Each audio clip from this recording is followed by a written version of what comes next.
Ante ustedes ahora nuestro homenajeado de esta noche, el comandante Hugo Chávez.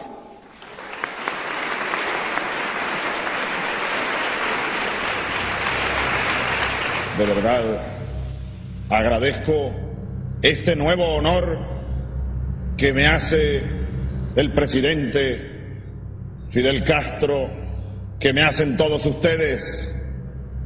Yo no merezco este honor. Aspiro merecerlo algún día en los meses y en los años por venir.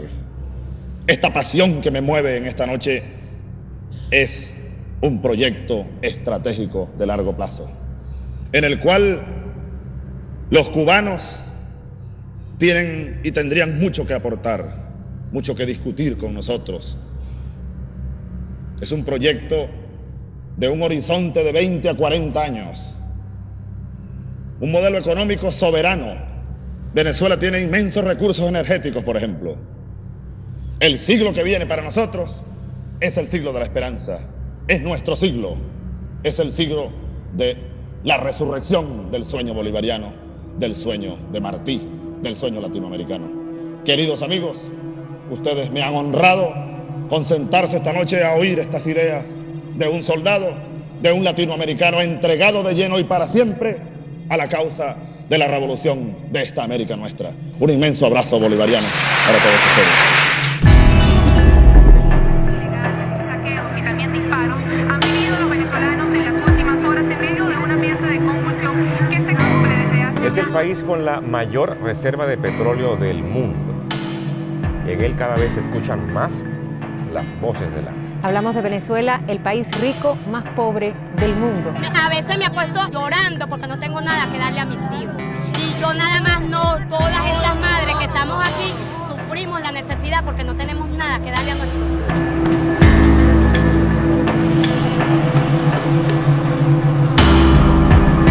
Esta es la comida más fuerte del día.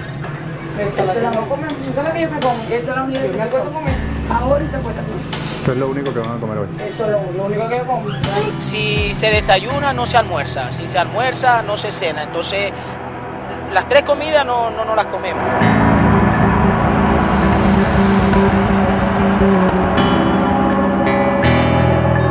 Bueno, mientras por un lado Venezuela está de luto, así están los hospitales en el país. Hace solo unos días el presidente Nicolás Maduro reconoció que hay fallas en la distribución de medicamentos en todo el país. La Federación Médica ha dicho que la escasez de medicamentos e insumos en los hospitales alcanza el 90%. Tarden atención, insumos, instalaciones, no hay nada. No hay tubos para sacar la sangre para hacer los exámenes de laboratorio. Ni eso lo tienen. Los niños venezolanos son los más vulnerables ante la crisis de salud que tiene al país casi sin medicina. Los niños se están muriendo por falta de catéter, de trasplante, de medicina. ¿Qué otro tipo de soluciones tienen? Puro agua. Los pacientes que tienen las piernas aquí no han venido a buscar los resultados o sea, no tenemos los implementos para poder procesar. O sea, que probablemente los pacientes ya pudieron haber muerto. Es posible.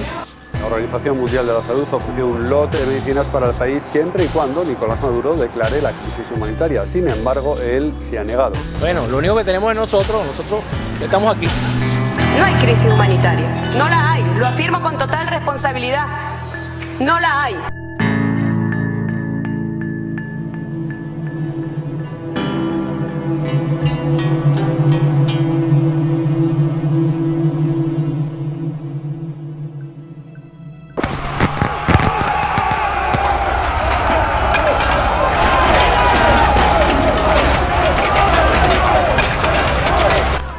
Lo primero que debemos tener en cuenta es que la libertad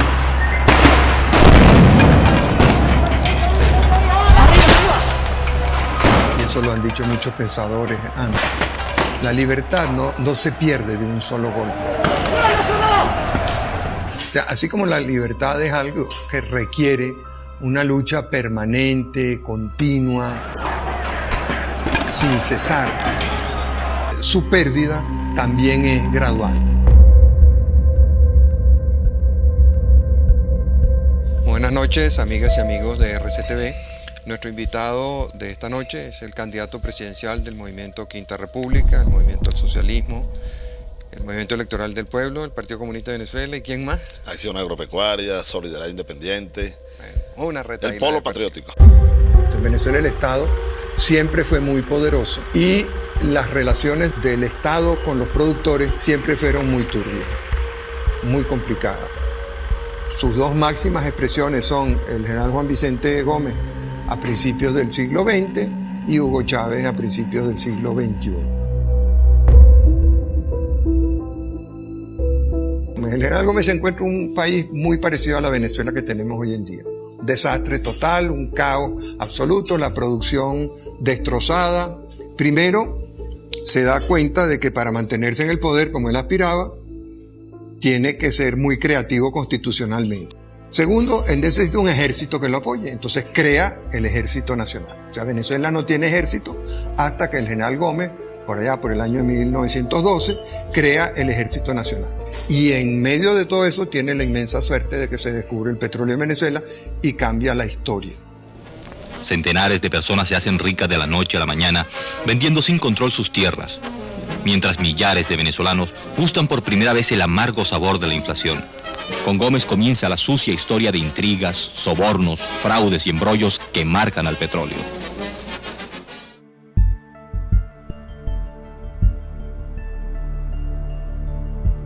Cuando llega Hugo Chávez al poder, hay una situación parecida de desorden, de desastre, de caos. Durante la primera presidencia de Carlos Andrés Pérez, se cree el cuento de que somos ricos y de que esa riqueza pues hay que repartírsela a todo el mundo. Y en menos de 2 años, Venezuela tiene su primera crisis de balanza de pago en su historia. En los 60 años anteriores, Venezuela había tenido, y esto no es exageración, la moneda más estable del mundo. Había tenido la tasa de inflación más baja del mundo y había tenido libre convertibilidad de la moneda. Y eso en 2 años, en medio de la bonanza petrolera más espectacular, eso en 2 años se destruyó. La crisis social sigue galopando terriblemente, la crisis moral, la crisis económica, es una falla estructural terrible, Granier. Por eso el planteamiento nuestro de ir a una asamblea constituyente para solucionar, para buscar los equilibrios estructurales que son indispensables. Más del 70% había votado por Acción Democrática o por COPEI. Esos mismos partidos, en la elección de 1988, sacaron entre los dos 88%. 96% de los electores, aunque la abstención fue muy alta, votó en contra de esos dos partidos. Chávez sacó 56% y Salas Romero, un candidato independiente, sacó 40%.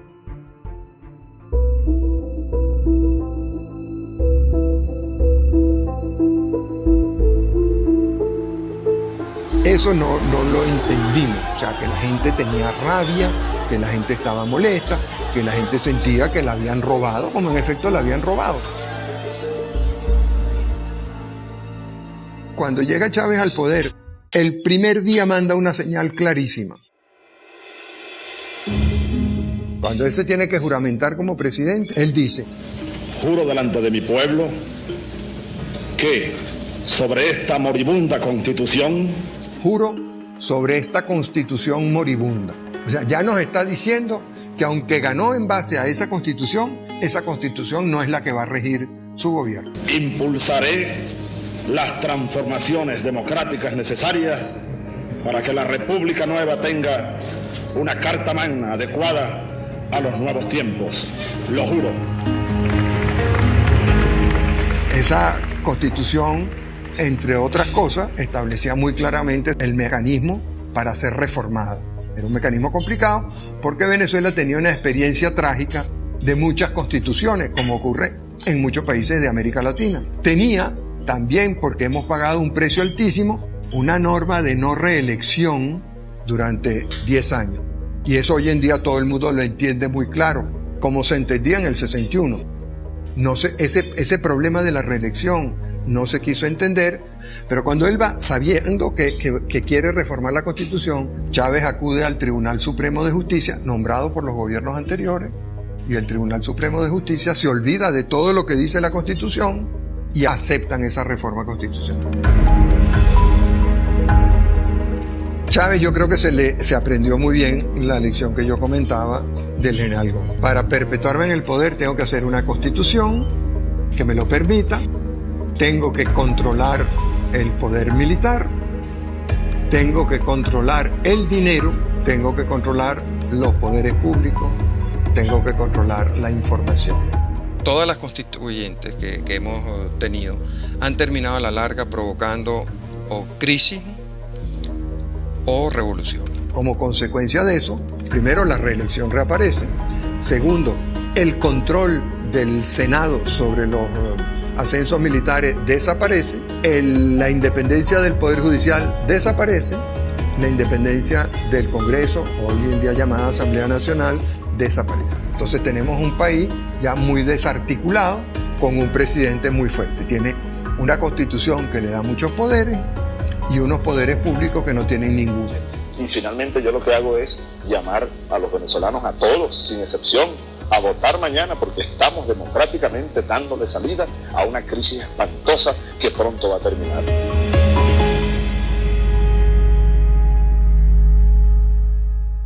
Gloria Álvarez todavía no es congresista, Gloria Álvarez todavía no es presidenta, pero por las enormes reacciones que ha generado su discurso en la internet está en camino a convertirse en una importante líder latinoamericana y por eso le invitamos al programa. Gloria, un placer tenerte aquí. No, para mí un gusto y un honor.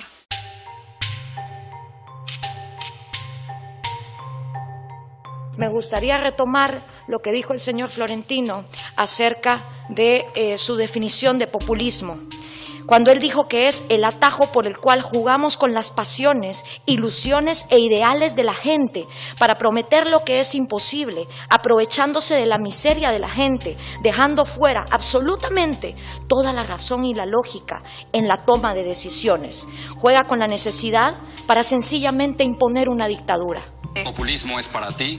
Es esa manipulación. ¿Prometer? Sí, es prometer, es manipular las necesidades económicas y sobre todo de justicia, a raíz de que tenemos sistemas carentes de una justicia pareja para todos, el venir y decirle a las personas, yo te voy a sacar adelante, tú estás mal porque alguien está bien y yo voy a equiparar eso. No tienen casa, tendrán casa y vida, te lo juro. Todo esto se refuerza con actos de adoctrinamiento masivo en los programas de radio, de televisión, redes sociales y también en el sistema educativo. Chávez ya no soy yo. Chávez es un pueblo.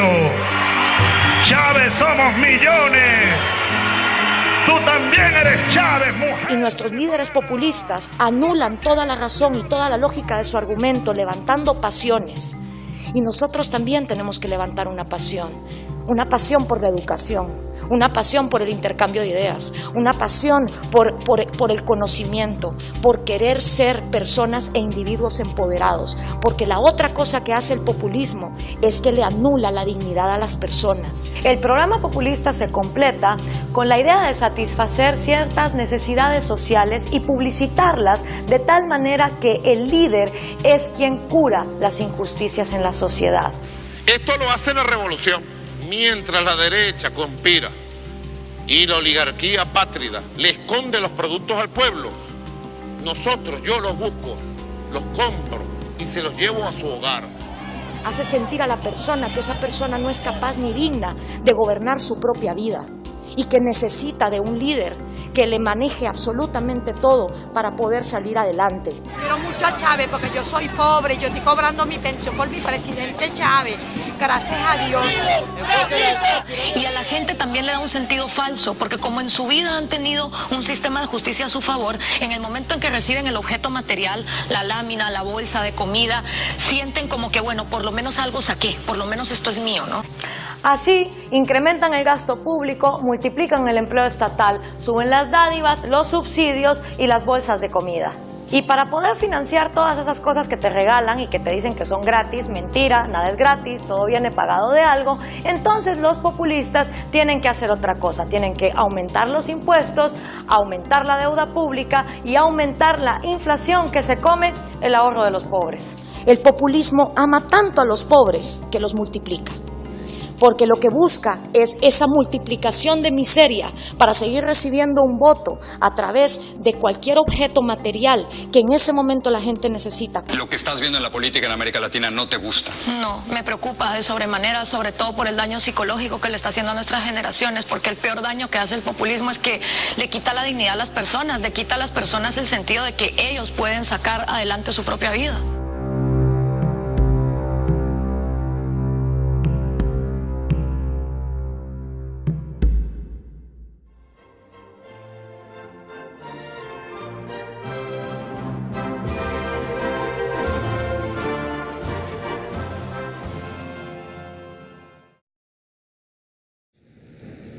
Queridos compatriotas que nos escuchan y nos ven en todo el territorio de la patria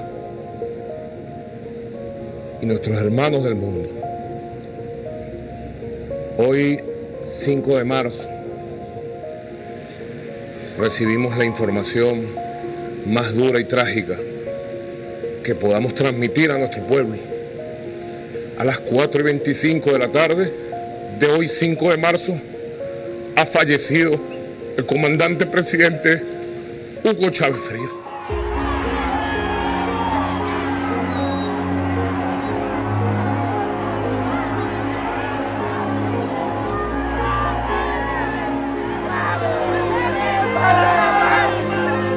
No sabes lo que es la pérdida tan grande que estamos sufriendo ahorita, Señor. Sin Él no viene más nadie, eso es mentira.